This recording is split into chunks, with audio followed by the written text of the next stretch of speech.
the Holocaust.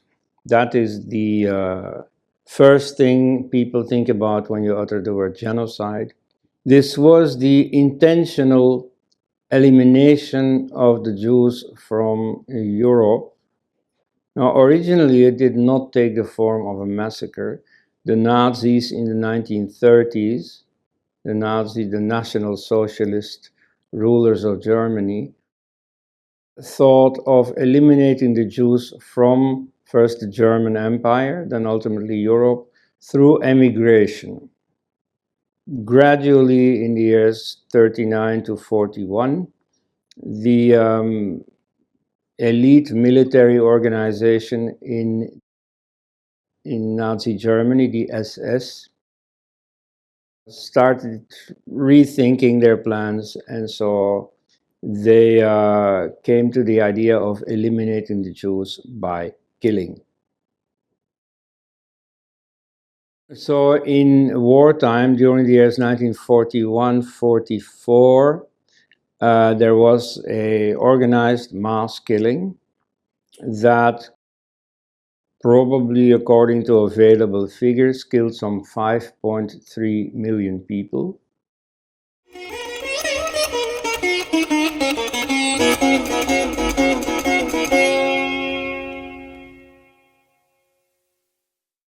Today we're going to talk about negationism in India. That's an expression which I coined in the early 90s, originally in a review of Sitaram Goel's book, Hindu Temples, What Happened to Them, where, you see, using this title, I described the phenomenon that all the history which Mr. Goel brought to light is suppressed, is tried to be silenced in India in a large and systematic way, and justified by an ideology. So that's the ideology I called for the occasion, negationism. That word does not come out of nowhere. I'll explain it all. Right, in the case of India, we are talking about the denial of, in general terms, crimes against humanity, specifically crimes against the Hindu tradition, which sometimes amounts to genocide.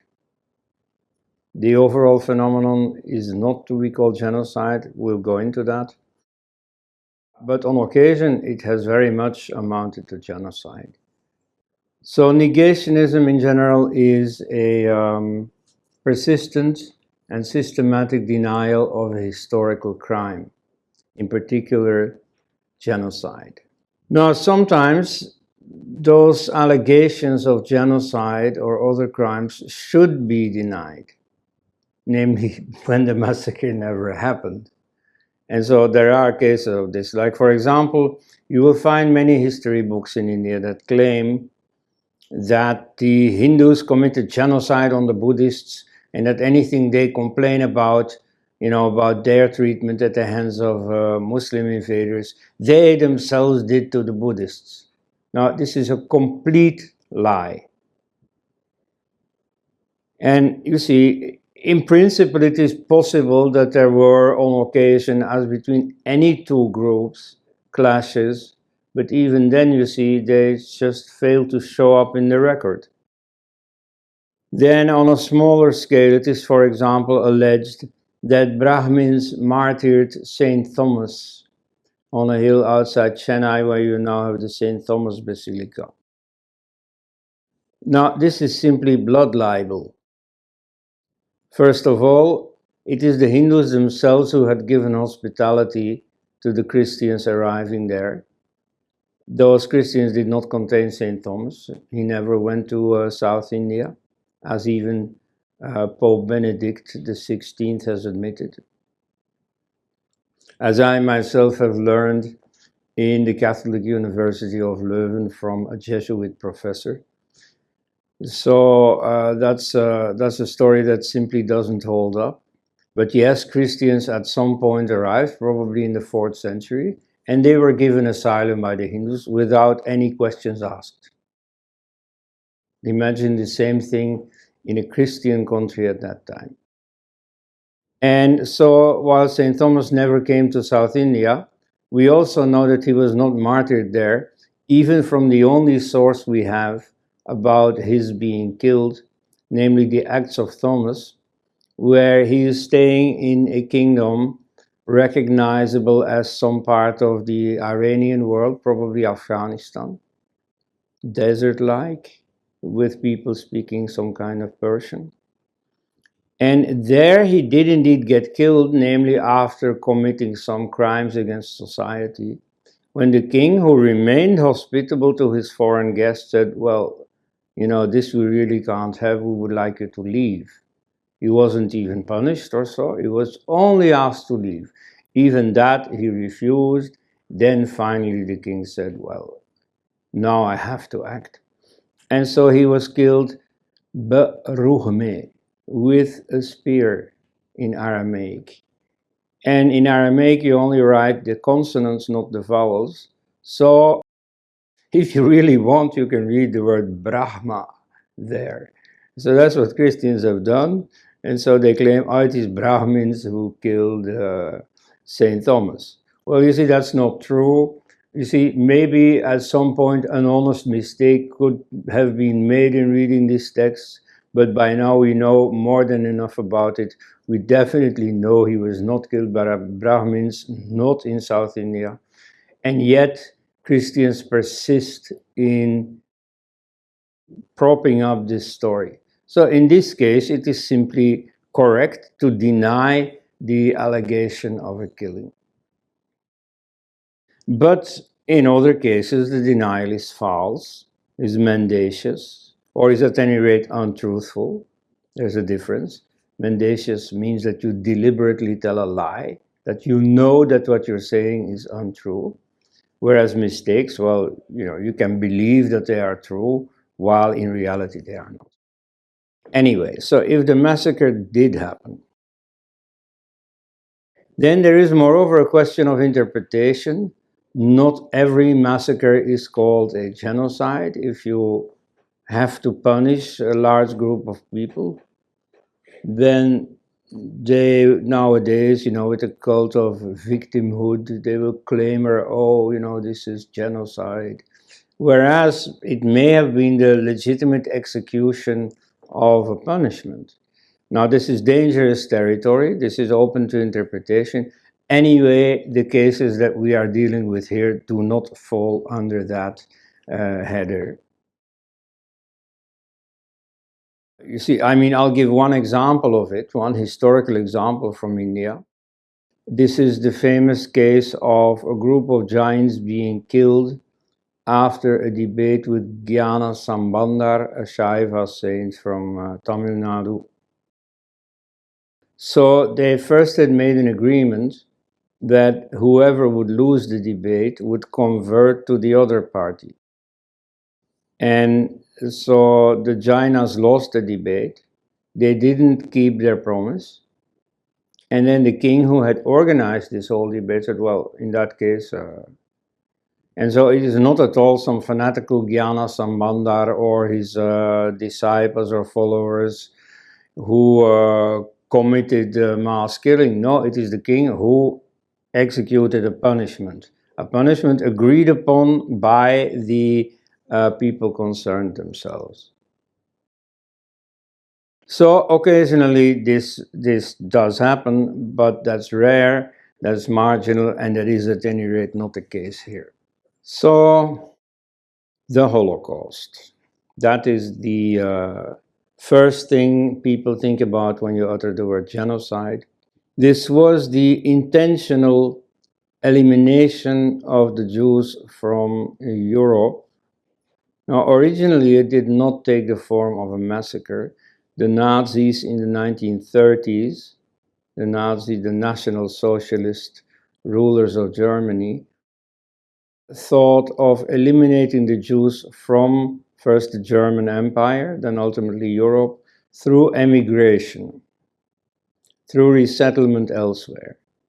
And so this had happened quite a few times in Jewish history, that they were collectively forced out. Sometimes they were bought out, like in England in the late Middle Ages.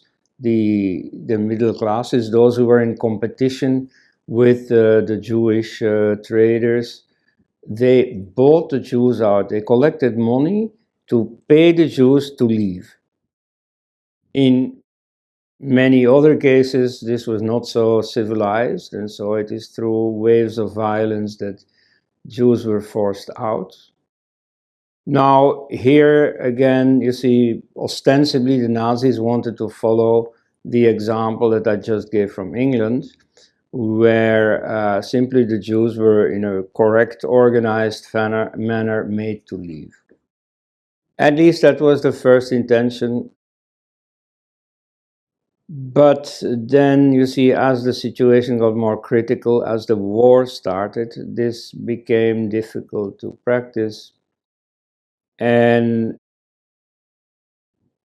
gradually, in the years 39 to 41, the elite military organization in Nazi Germany, the SS, started rethinking their plans, and so they came to the idea of eliminating the Jews by killing.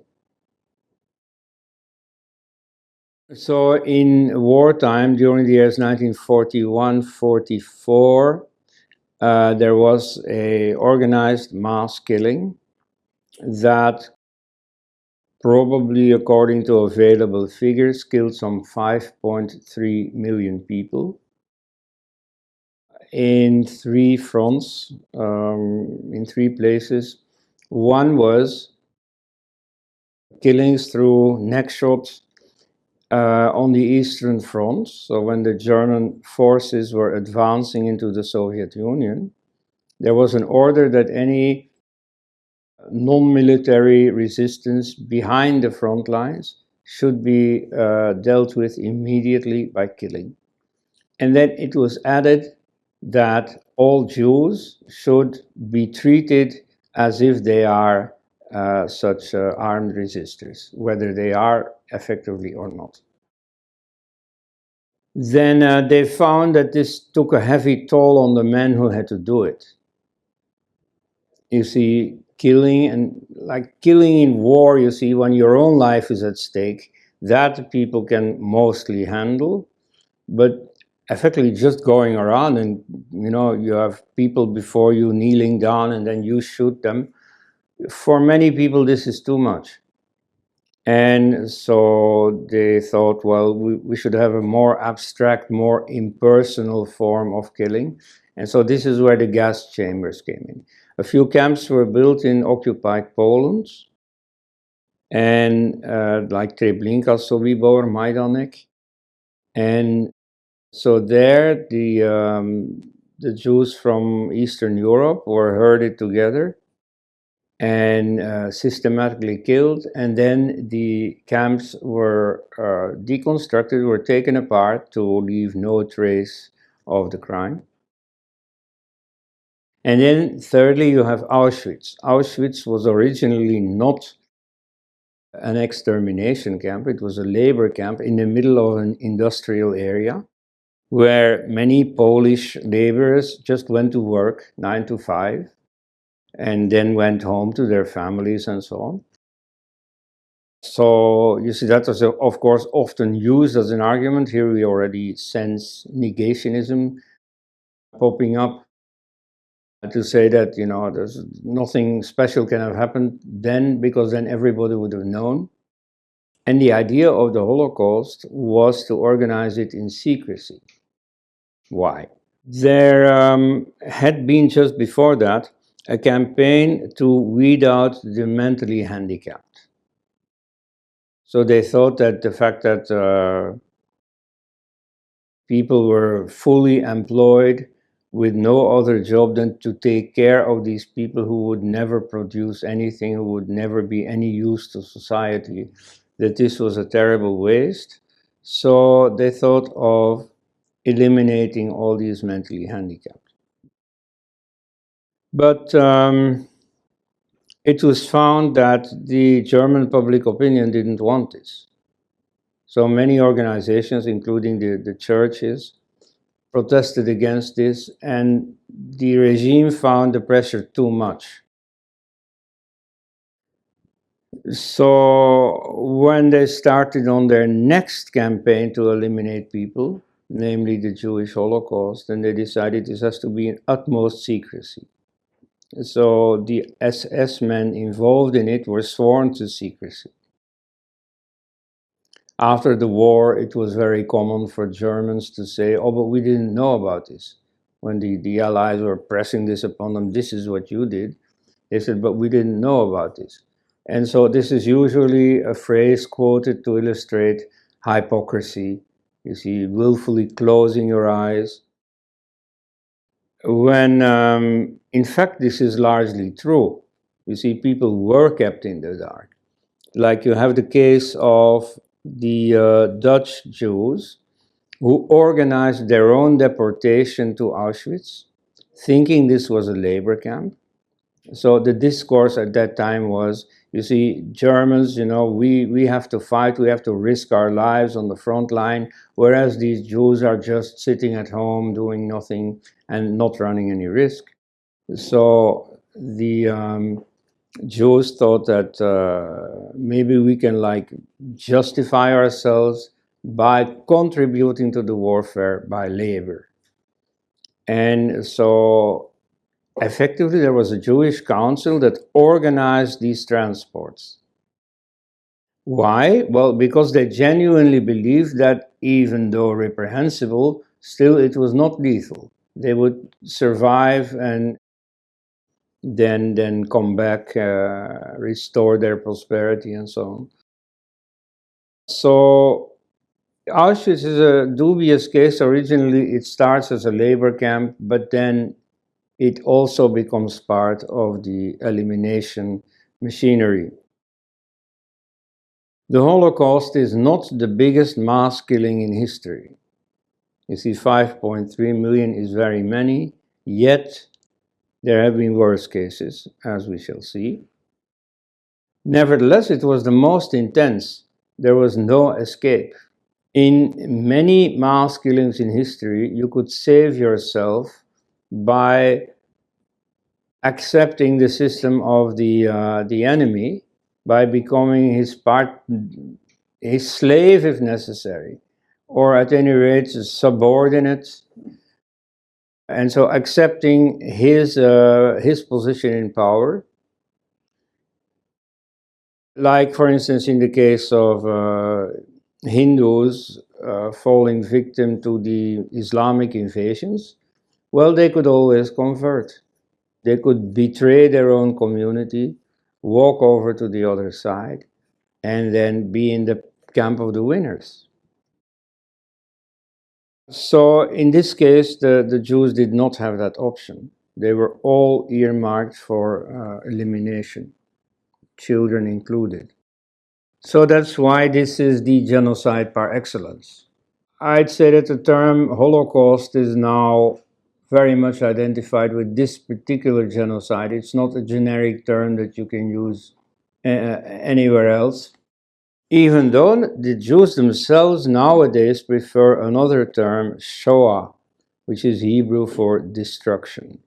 Right, so this gives an idea of the genocide that towers over our whole worldview, that became also the reason for, after the war, writing conventions against genocide, for the prevention of genocide. But at the same time, something else started, was the denial that anything had happened there.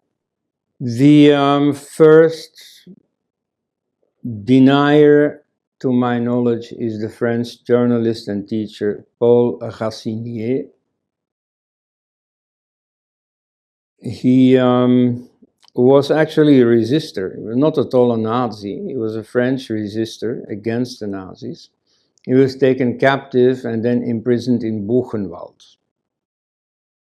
After the war, he was a great pacifist, so he did not want to know of revenge on Germany or so. He wanted to do what people had also wanted after the First World War, many at least. There was a big pacifist wave at the time. But you see, there was a big pacifist wave after World War I, whereas after World War II, they had hardly finished that war and they were already starting the next. You see, the Cold War was beginning with all the hostility between the Western camp and the Soviet camp. So in this context, he strongly outed himself as a pacifist, but that's not what is controversial here. He was imprisoned in Buchenwald. He was a camp survivor.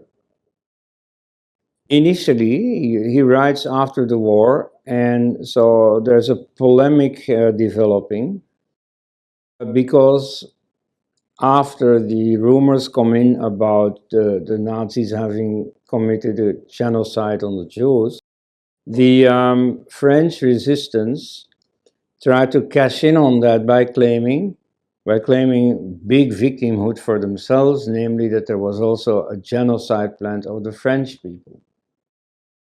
Now, of course, the resistance was being hunted down by the Germans. They were put to the firing squad and so on. But to say that the French nation as such was the target of genocide, that is simply not true. And in fact, the Jews themselves won't like that story either, because it tries to deny them the unicity of their own experience. What happened to the Jews was far more serious than what happened to the French. So initially he accepts that the Holocaust happened. It's 3 different times in his first book. He explicitly admits, yes, you see, the Jews were targeted for genocide. That we all know, but not the French. Okay. Then he also denies the existence of gas chambers. You see, killing can take place in any way. And so gas chambers is only a specific form or, a way in which the execution is performed. So he denied that particular form of execution. Why? Because in his own experience in Buchenwald, he had never seen gas chambers. And effectively, in Buchenwald, there were no gas chambers. You see, that's not one of the Holocaust camps. There were many other concentration camps where different classes of prisoners were kept, like he was a resistor. And so they were not targeted for extermination. Some other controversial things that he got involved in. He defended Pope Pius XII, who has been accused afterwards. He was the Pope during the war. He was accused afterwards of condoning the Holocaust, or at least passively accepting it. That's not entirely true. He saved very many Jews by hiding them in the numerous institutions that the Catholic Church had. But, after the fact, you see, when everything becomes clearer, you can always say that some better course could have been followed, something more effective. He thought that if he spoke out openly against what was happening, when in fact most of the Catholic part of Europe was under Nazi occupation, that would backfire on the church itself and on the Catholics. And so he thought that it would be the lesser evil to do silent diplomacy, to, hide people and so on. Maybe he was right, maybe he was wrong. At any rate, he was being defended by this Paul Racinier. Then when he really earned the label of negationist is after the publication of the first book that really explains and analyzes the Holocaust, namely Raoul Hilberg's book, The Destruction of the European Jews, published in 1961. So Raoul Hilberg writes a review of that, in which he argues that Hilberg makes way too much of it, the number of Jews that have disappeared, that are there in the demographic records in the 30s and no longer in the 50s. That could be explained, namely by an emigration of the Jews in the 1930s. Now, there was indeed some emigration of Jews in the 30s from Germany, like most famous case Albert Einstein. But by far not enough to explain the disappearance of that many. So it was an attempt, it was, in a scholarly way of speaking, certainly not enough, certainly not convincing. So you see, he starts this trend of Holocaust denial, and then it picks up steam. You get far more systematic Holocaust denial in the writings of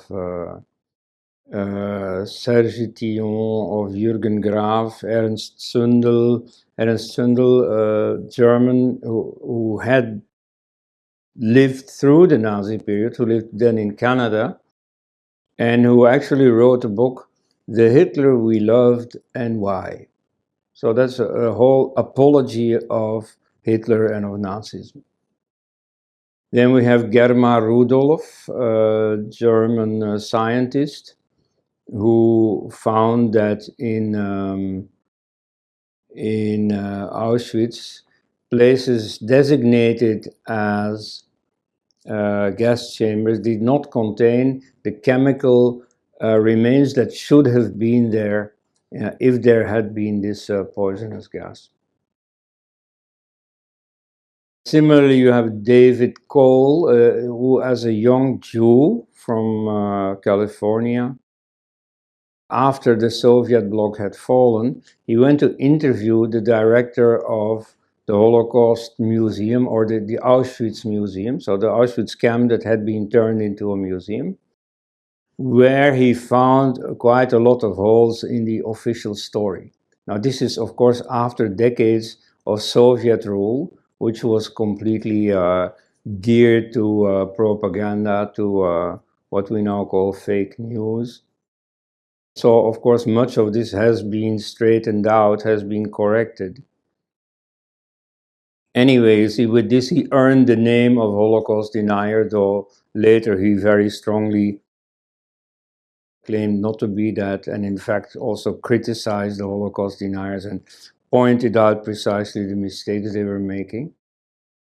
Then you have the case of David Irving, a British historian. Well, he didn't have a diploma in history, but he was a practicing historian, or still is, he's still alive, at high age, who did very respected work, but then in the 80s he did come out on the denier side. And even later, some of his utterances are distinctly anti-Jewish. Nevertheless, you could say that later on he converted and started, well, documenting the Holocaust, using his skills as a historian to dig up a lot of material that actually confirmed the systematic genocide of the Jews. In France, perhaps the most important name is Robert Faurisson.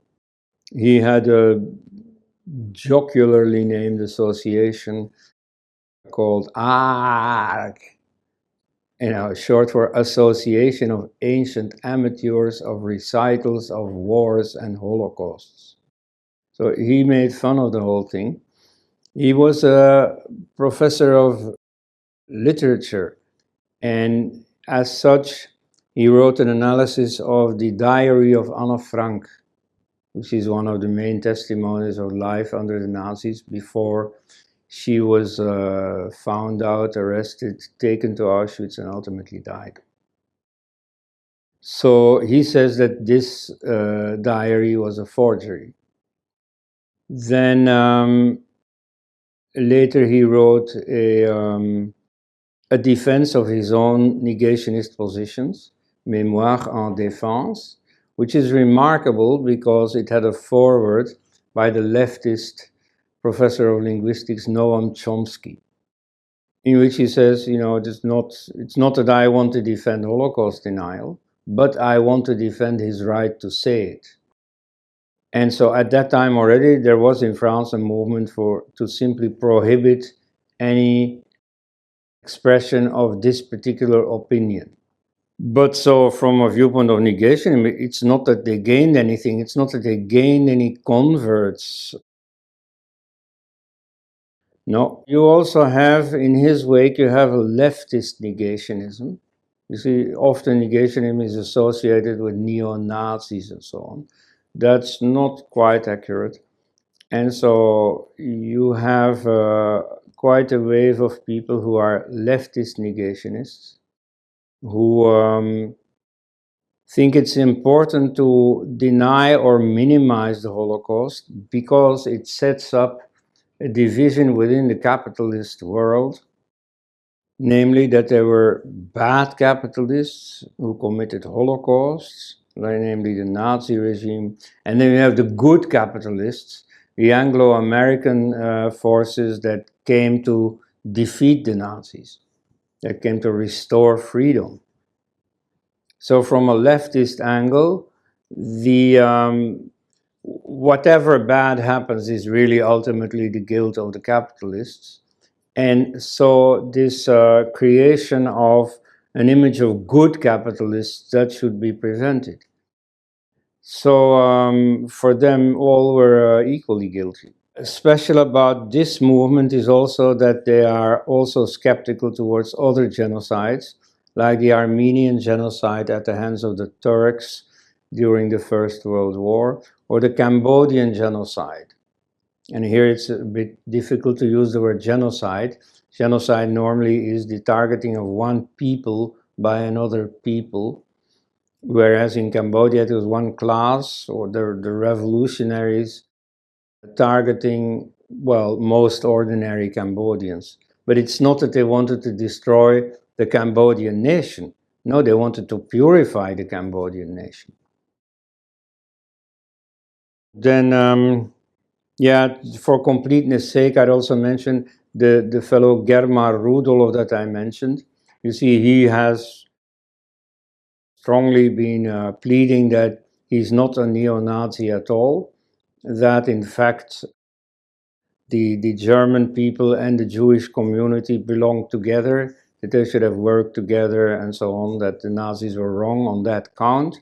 Nevertheless, he also, so he defends the honor of the German generation back then, and so he thinks it's necessary, therefore, to deny the Holocaust.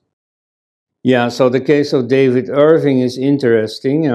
So he lived in Germany for long. He was very at home there. He knew very many old Nazis that would never give an interview to any Western historian.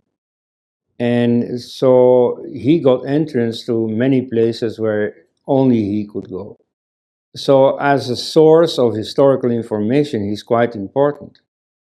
Now, nevertheless, his denial of the Holocaust, of course, became problematic. And so I think the position he took in the 1980s can't be described otherwise. Then he was accused, he was labeled as a denier by the American scholar Deborah Lipstadt. And then he himself initiated a trial against her for defamation.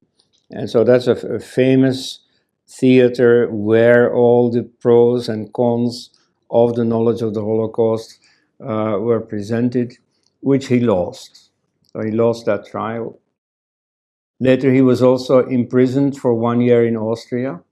In Austria, Germany, then France, then Belgium, you have rather draconian laws against Holocaust denial. So it is on that count that he was imprisoned. Nevertheless, latterly, I would describe him as a convert. His last book was a very thorough study on Heinrich Himmler, who must have been the mastermind of the Holocaust. And so there he analyzes his diary and all kinds of very intimate or rare sources, where he documents, you see, the how of the Holocaust, how this could be organized, the role of secrecy in it. And you see the way that these people, they speak for themselves. You see, how do they handle this? How do they justify it to themselves? So it is a very important contribution to Holocaust knowledge, which, of course, because of his the reputation he earned, is for maybe a few decades more not going to be appreciated. Later on, I think it will become a very important part of the documentation of the Holocaust. At any rate, it confirms that the Holocaust happens. It goes against negationism. And so with that, I think the deniers have definitively lost the debate. It's they themselves who essentially come over to the side that affirms and documents the Holocaust. So how does this work? The techniques that are being used by the deniers are, can be identified. And so one of them is that they clutch at straws, namely of the small successes that sometimes they have. For instance, you have the case of Jesse Owens. He was an American black athlete who participated in the Berlin Olympics in 1936. And so the story goes that Hitler refused to shake hands with him because he was black. Now, that's not true. What happened was that he ran on the second day. On the first day, Hitler had shaken hands with the winning athletes. But then that evening, the Olympic Committee had informed him, well, this is not the proper protocol. And so the next day, he didn't shake hands anymore. And so the Holocaust denier said, we've said this all along. Since a few years, this is generally accepted. And so the story about him refusing to shake hands with a black, that's no longer told. And so the denier said, yeah, but we said this all along. See, we are right. So this proves that we are right. So this proves that if we deny the Holocaust, then there was no Holocaust. No, you see, that doesn't follow at all. You see, in fact, this particular incident had nothing to do with the Holocaust. Then there is also the playing up of crimes by the Allies. You see, I mean, everybody knows that when the Soviet forces entered Germany, they did all kinds of things that shouldn't be repeated. It is much less known about the Anglo-American forces. Like there were very many rapes, not just in Germany, but also in France and so on, countries they came to liberate. Then there is a book by a Canadian scholar, Other Losses, which is about, well, that which is categorized as other losses. So first they mention, you see, the losses in combat, losses due to famine, losses during imprisonment, during torture, and so on. And then you have other losses. Now, the other losses are not some military category. Especially, they mean the death of people who were not prisoners of war, even though they had been soldiers during the war. This is about the fact that after the war, the Americans and French also kept many German soldiers prisoner and withheld from them the privilege that they had under the war conventions. So as prisoners of war, they normally should have certain privileges. They should, for instance, be able to receive aid from the Red Cross or from their family. That was denied to them. And so many, tens of thousands, hundreds of thousands died as a consequence of this. So what is being said here is yeah, you see, the Nazis were bad, but the Allies were bad too. Now, first of all, I don't think it is exactly the same thing, but also, whatever else the Allies may have done wrong, it still does not nullify what the Nazis had done wrong. Similarly, something like that is also said about Jews. Here it is much harder to find any cases, but there is one. Elie Wiesel wrote a book. He gained the Nobel Prize for literature. He wrote a book, Night, in which he himself says that, see, after the liberation, when they were still in Germany, one thing they did in the evening was to, leave their place in the camp where they were still staying, and then go to town and rape German shiksas, that is to say, non-Jewish women. If so, well, that's a rare confession. Nevertheless, in wartime, it's also a bit less shocking than otherwise. And at any rate, it does not at all nullify the Holocaust. And in fact, the Holocaust makes it a little bit more understandable that people who have been through something so terrible would be a bit less considerate for the community of the perpetrators. Then you have abuses around the official version. You have several people who claimed afterwards to have been Holocaust survivors, who did their own descriptions of what they had been through in the camps and so on. And then later, when this was all verified, it turned out to be impossible. They claimed to be present at places where they couldn't have been, or that someone was present of the Germans who was somewhere else at that time, and so on. So this was analyzed and turned out to be false. Again, you see, when such a moral bonanza is created of victimhood of the Holocaust, then yes, you see, some people are going to try to make use of it and to cash in on it. So yeah, there exist liars in humanity. That's no news. That's always been the case. So they also show up here. And that makes no difference at all to the fact of the Holocaust. Then you have the general techniques used by liars, namely to present the exception as the rule or the rule as the exception, magnifying useful evidence, minimizing contrary evidence. You have the case of good Nazis.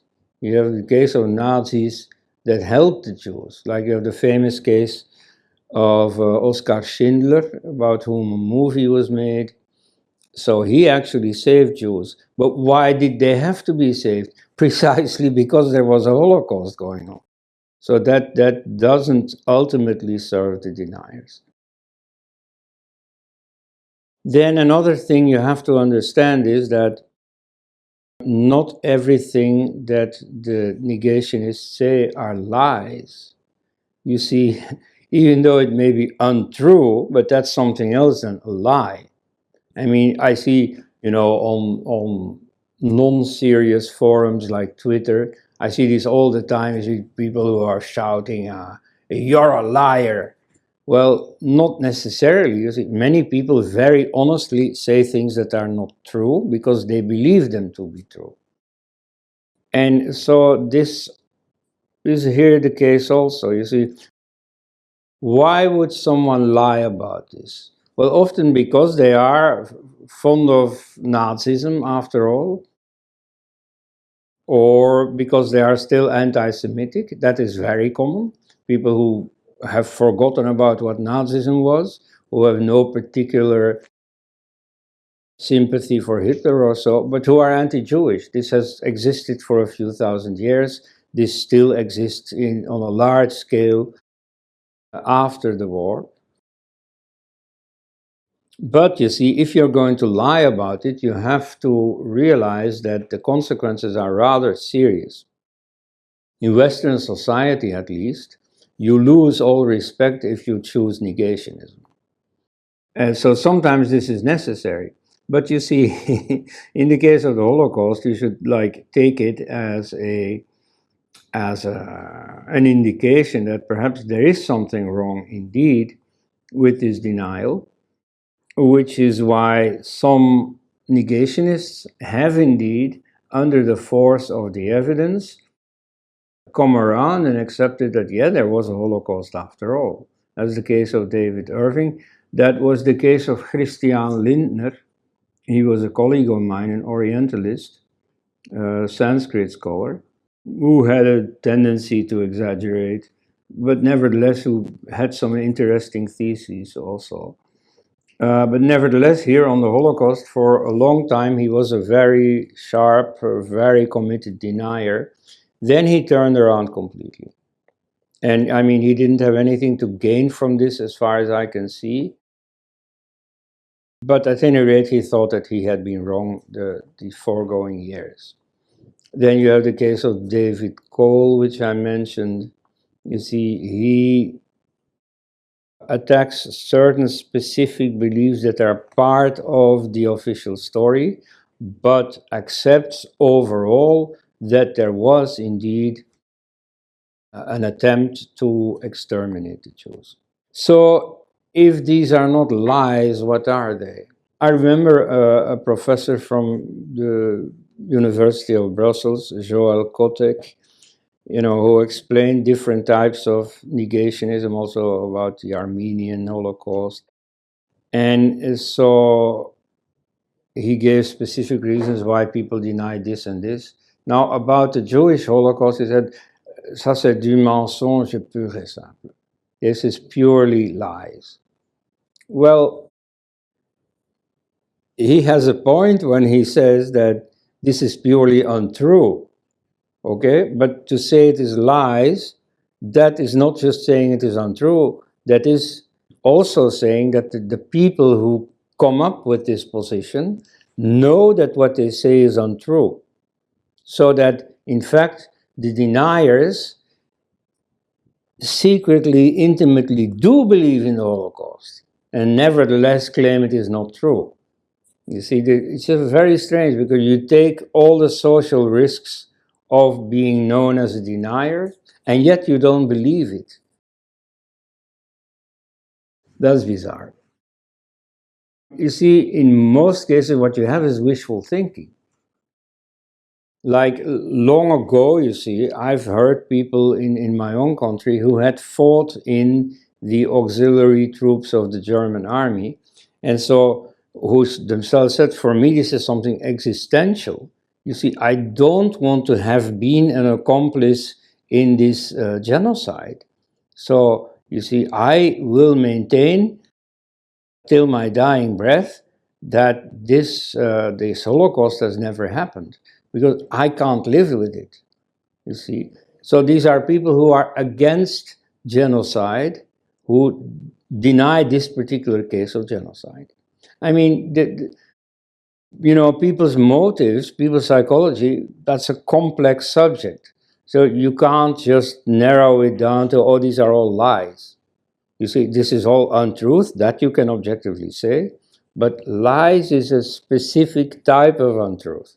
There is a legislation against negationism, so it is forbidden very draconically in Germany. It is forbidden by law in France, the Loi Guessot.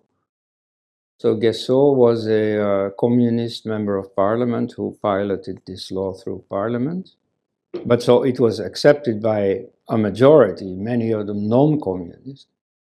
Similarly in Belgium it was voted almost unanimously. There was only one, a Christian Democrat, who abstained simply as a gesture in favor of freedom of speech. He was against the idea that freedom of speech would be sacrificed for any cause, no matter how justified. And it has to be said that that law has been used, especially in France, as a pioneer for similar laws. There are several other opinions that are forbidden by law in France. Now, I think this is all a very bad idea. I also am a free speech absolutist. Nothing is gained by prohibiting this by law.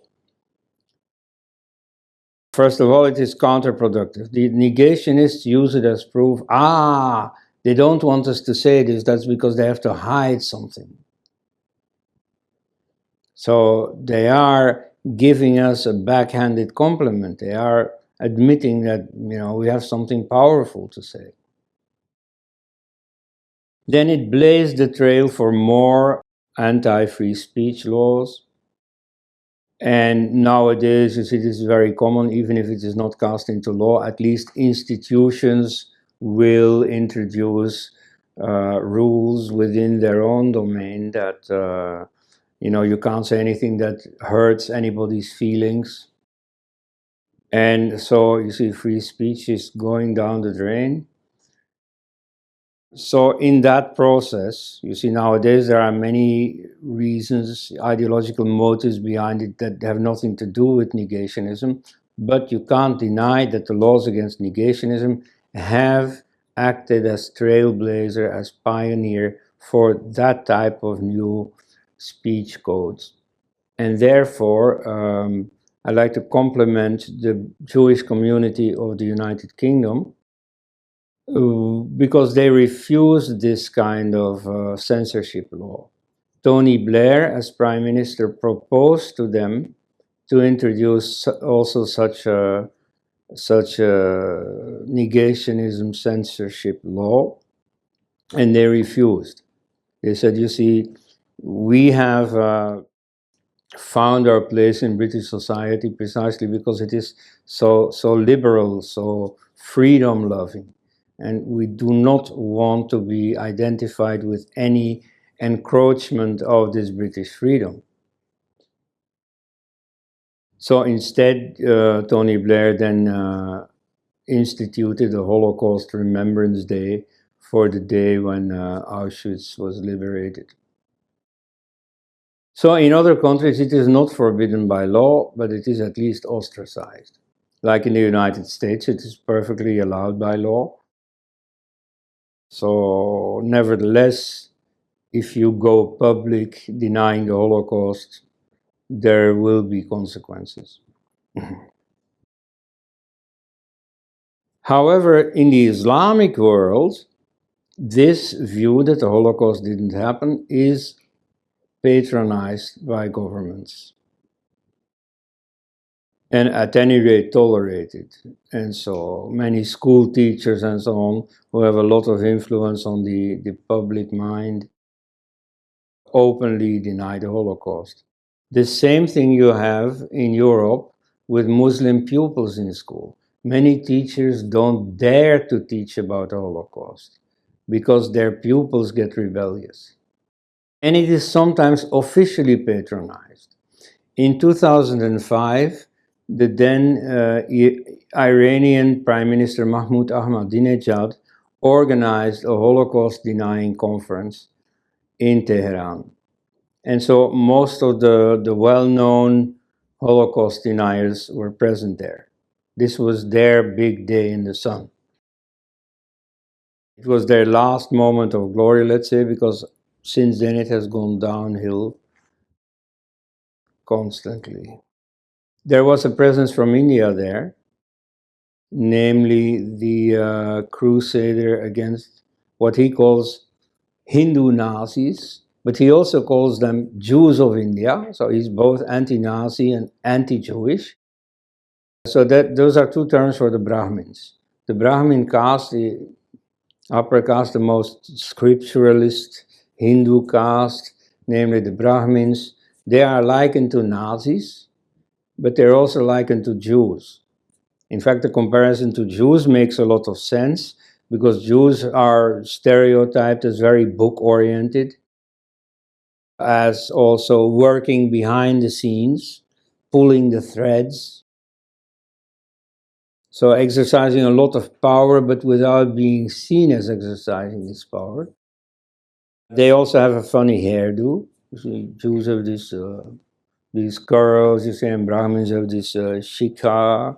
So there are many cartoons in India about the Brahmin caste that are just exactly taken from, or that look like being taken from, that are exactly similar to those from Der Stürmer, which was a Nazi paper specializing in anti-Semitism. So this was Raja Shekhar Shetty. He advertised himself as a Dalit crusader. Actually, he's not a Dalit. You can see by his last name that he's from a higher caste, and that Dalits are the lowest castes. But so, just like the earlier mentioned people who try to cash in on the general atmosphere around the Holocaust, you see, he too tried to cash in. Okay, there are other genocides except what happens in the Second World War. There are ancient genocides, you know, as far back as we can go. We have, for example, the Aryan invasion of Europe. Aryan invasion is an old term, is a pre-war term, when the word Aryan could still be used in an ethnic sense. So it means the Indo-European invasion of Europe. You see, in about 2900, 2500 BC, there was an invasion starting from Ukraine that gradually overran all of Europe. And we do find that it was a complete revolution. We see in archaeology new types of pottery, new types of burial, and so on. And also genetically, we see that there's a new population and that the old population largely disappears. So possibly, probably, there was indeed a mass killing. There was a very purposeful replacement of the original people with the newcomers. We have something similar in South Africa, where the Bantus invaded the land of the Khoisan, or what used to be called the Hottentots and Bushmen. So we can see, for example, the languages, the Bantu languages of South Africa have these click sounds that are typical for the Khoisan languages. So we see that many Khoisan people were integrated there. Now, how violent this was definitely a conquest. But how violent this was, you know, that is, you know, future historians can decide that. But that's a candidate for some kind of genocide. We have the case of the Bible where Joshua is described as coming from Egypt, the promised land, and killing all the people there so that he could take it for his own people. Now, whether that's historical is, of course, much debated. You don't find traces of this genocide. But then again, you see, there has been so much killing in human history, most of which has not left any identifiable traces either. You have something else, which is ethnocide, which means that a people is not killed, but is prevented from acting as a people. That is to say, they are submerged into another population where their identity as a people disappears. So this you also find in the Bible, where the Assyrians occupied the northern half of Israel, of the Jewish state, and they deport the population to what is now Kurdistan, northern Iraq, where they dissolve into the population. That's called ethnocide. That has to be distinguished from genocide. Similar ethnocide is claimed to be happening today in China, in Tibet, as well as in Xinjiang. This is controverted. I only mention it to just give an idea of what are the concepts that we are dealing with here. Often this mass killing takes place in war circumstances. People wouldn't want to do it in peacetime. So you see, like even in Nazi Germany, the Holocaust could not have taken place in peacetime. And it's no coincidence that it took place in wartime. So some cases, the conquest of Gaul by Julius Caesar involved several genocides, not the genocide of the entire population, but of specific tribes that offered resistance. So he wanted to punish them and give an example to all the other tribes. You see, if you also rebel, then this will also happen to you. Similarly, in the Mongol conquests, we have a number of mass killings, but typically only of populations that resisted. And so again, you see their idea was not to commit overall genocide, but it was just an instrument of war. On a smaller scale, you have the case of Muhammad, who in Medina killed the Jewish tribe of the Banu Qurayza, killing some 600 to 900 men and selling the women and children as slaves. You have the Armenian genocide. This was the first one to be named Holocaust. You see, the word Holocaust originally means a type of sacrifice. You see, in the old religions, and in fact, even in Hinduism, you have this practice, Pashu Bali, so the killing of cattle. So the animal was killed, the, let's say, spirit of the animal goes to heaven, goes to the gods, whatever. And then the sacrificial offering is then consumed by the sacrificers themselves as what in India you call prasad. But in this case, the sacrificial animal is burned, not consumed, but burned, or is consumed by fire. Yes.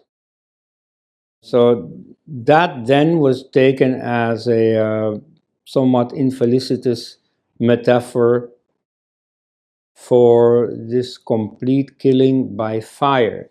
Namely, in the Armenian genocide, there is an episode where the Armenians took refuge in a city, and rather than going to the trouble of besieging the city and conquering it, the Turks just set fire to it. And so that was a killing by fire. That earned the name Holocaust. The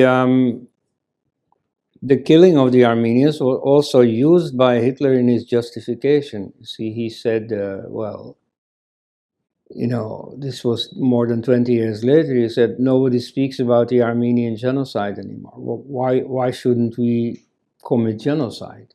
You know, it's the done thing in human history. It's more or less what he said. There are numerous genocides that we don't even know about.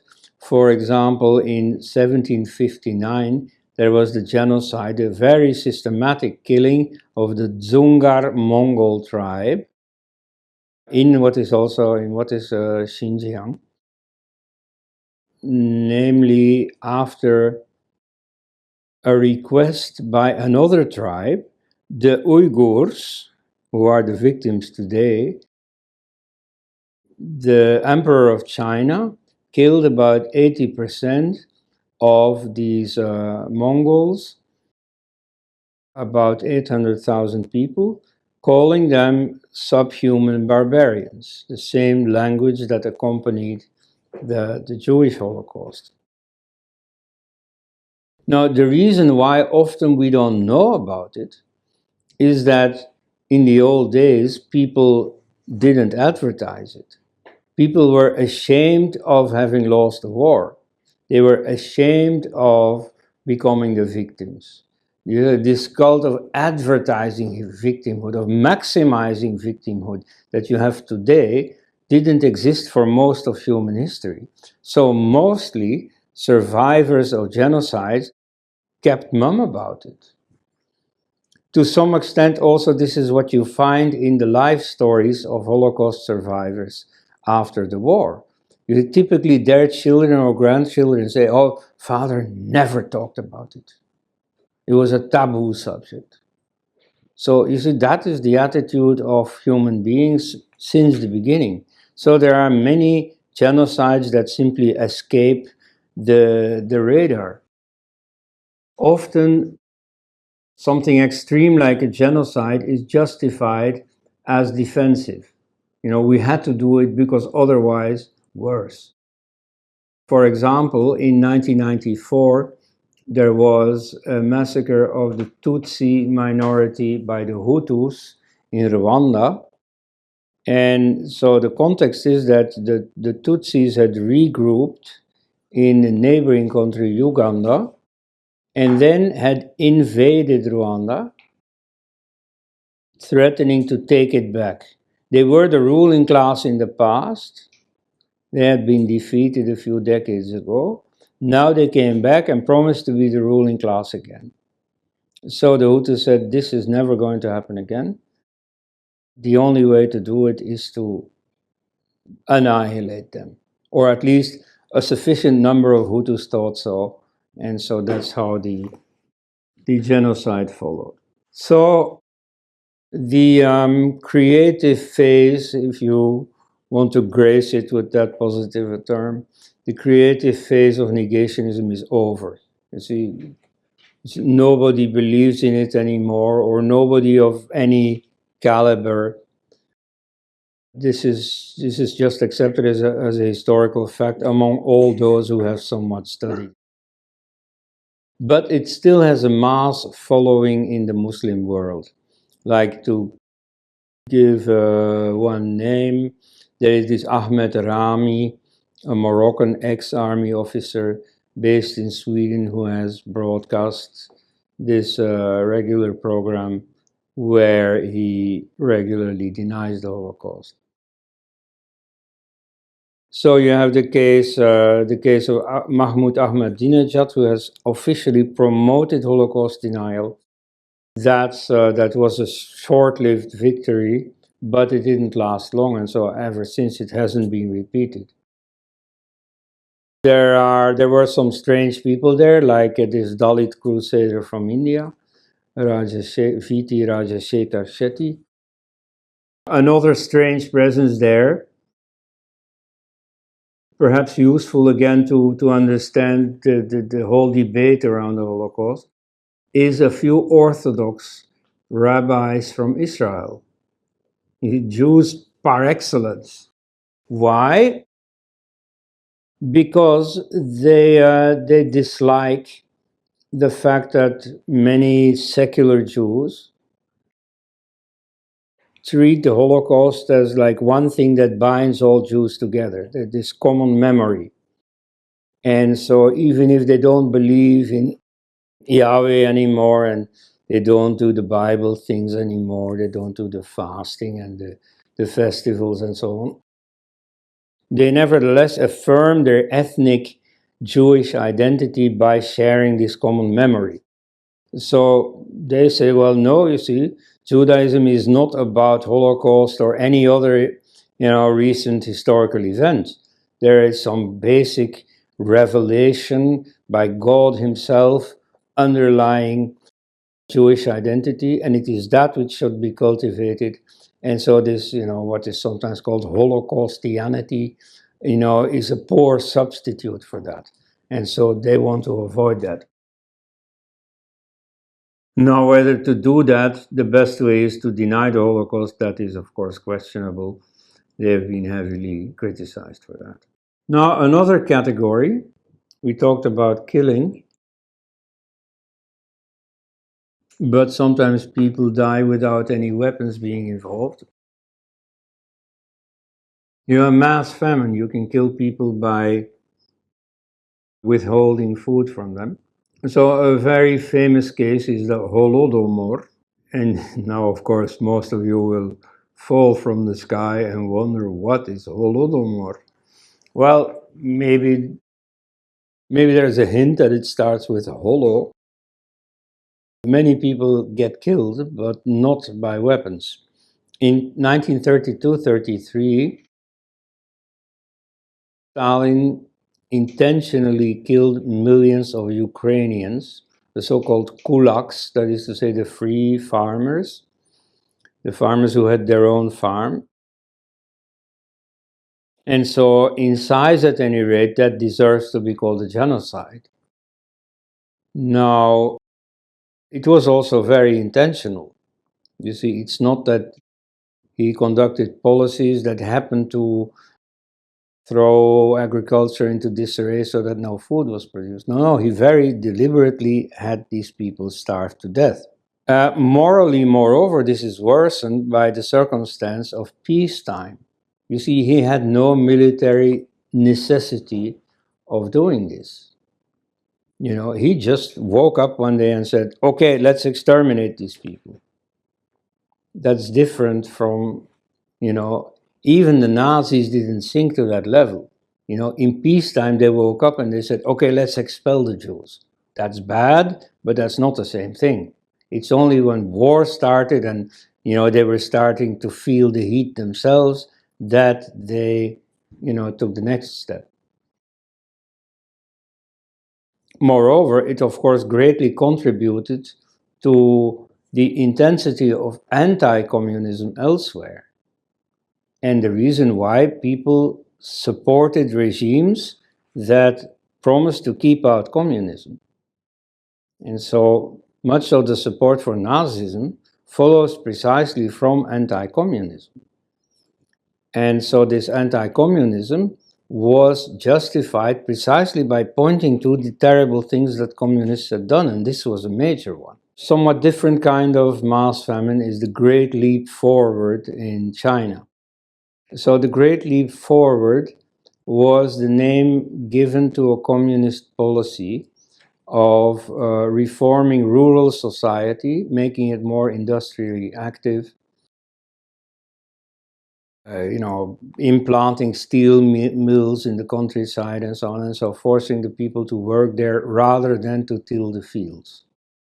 Now, a consequence was that this disorganized agriculture, and so agricultural production suffered and no food was produced. And normally you would expect, you see, when the government saw this is happening, okay, let's rethink this policy. But here, because of the communist system, all the local governments didn't dare to say to the central government, this is what is happening. You see, your policy is leading to an enormous crisis. And so the policy was kept up for several years, getting worse and worse and worse. So the collateral damage of this policy was ultimately up to 46 million people killed through hunger. Now, again, the figures always, in all the cases that I've discussed, the figures are always a big bone of contention. Some say only 20 million, at any rate, very many. Okay, they died, but to call this a genocide would be a mistake. You see, there was no intention to eliminate these people. You see, Mao Zedong didn't want to destroy the Chinese nation. He didn't even want to destroy the peasant class. No, he had no intention. I mean, he did eliminate many people during the Civil War, during the Cultural Revolution, and so on. He very consciously, you know, killed millions of people. Nevertheless, the Great Leap Forward is not a case of that killing. He didn't kill anyone. You see, that they died was collateral damage to his foolish policy. So the biggest man-made famine in world history was not a genocide. I mean, if we want to use these words carefully, yeah, this fact has to be faced. Likewise, you have the famous Cambodian genocide under Pol Pot. So he did not exterminate, or he did not intend to exterminate all the Cambodians. He may have killed ultimately up to a third of them. But it was not against the Cambodian nation. He wanted to purify the Cambodian nation by eliminating all corrupt or bourgeois elements. And of course, it was very easy to fall into the bourgeois category. For instance, if you spoke a foreign language, or if you had ever worked for foreigners or so, that classed you on the wrong side. But still, genocide, it was a mass killing, yes. The word genocide, certainly for its ethnic connotation, the nation involved here is the Cambodian nation. That nation did not have to disappear in the mind of Pol Pot. Dubious case, I mean, it has to be mentioned here, but it has also to be mentioned that the word genocide is a bit problematic here. In fact, you see, when you think of it, a lot of mass killing in world history is in this category of collateral damage. You see, when the Spanish conquered most of America, the result was that the majority of Amerindians died. It was probably the biggest mass killing in history, or no. It was the biggest mass death in history over a whole continent. And yet, you see, the Spanish, of course, were brutal enough. They killed many people. Nevertheless, the majority of those who died were not killed. You see, what happened was that the Europeans brought a number of diseases with them, which they themselves, if they would be sick for a week and then back in the saddle, whereas the Native Americans had no immunity for them, so they died. Then later, you see, once the Europeans saw that this happened, they also started using that as a weapon. There are episodes where, you see, they gave them blankets that had been used by sick people, so that contained these germs, and so they spread the disease further on. Or like you have the case of King Leopold II of Belgium. And so, being a Belgian myself, I always, in places like India, get taunted, yeah, the Belgians, Leopold. Well,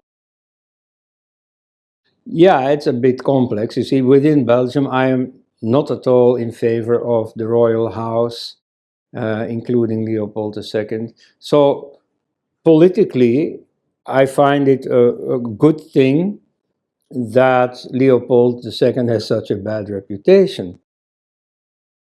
Great. Nevertheless, as a responsible historian, I'd like to set the record a little bit straight.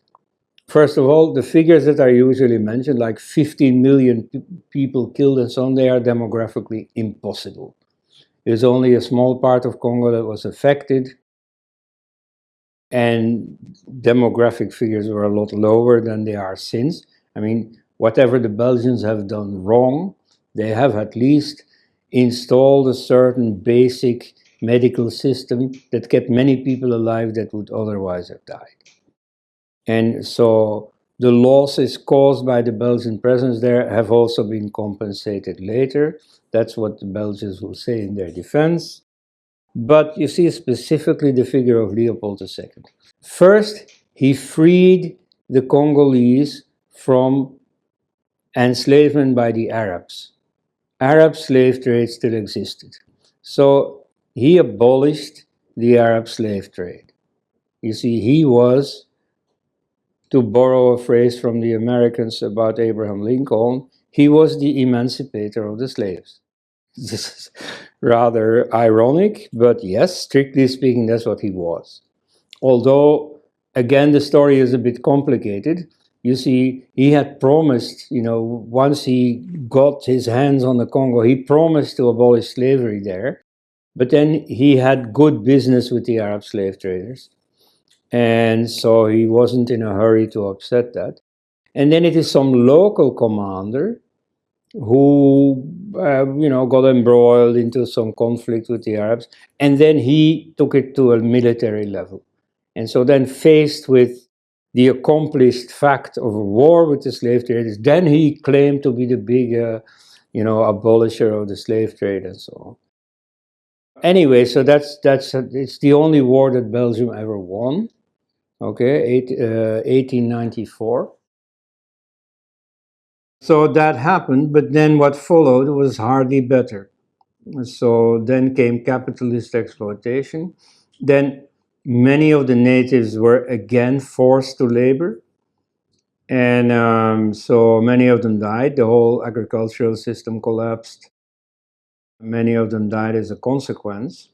Now, there are testimonies that Leopold himself, when he heard of this, he never set foot in the Congo. When he heard of this, he himself was scandalized. And so, because of course, he delegated that to some, adventurous men who had taken a job there. And so all kinds of things happened that were beyond his control. Nevertheless, he definitely was the politically responsible person for this. And so, if he's accused of genocide, I think that wording is imprecise, but he's certainly guilty of a lot. Yes. So, yes, numerous people died as a consequence of his decisions, yet it was not genocide.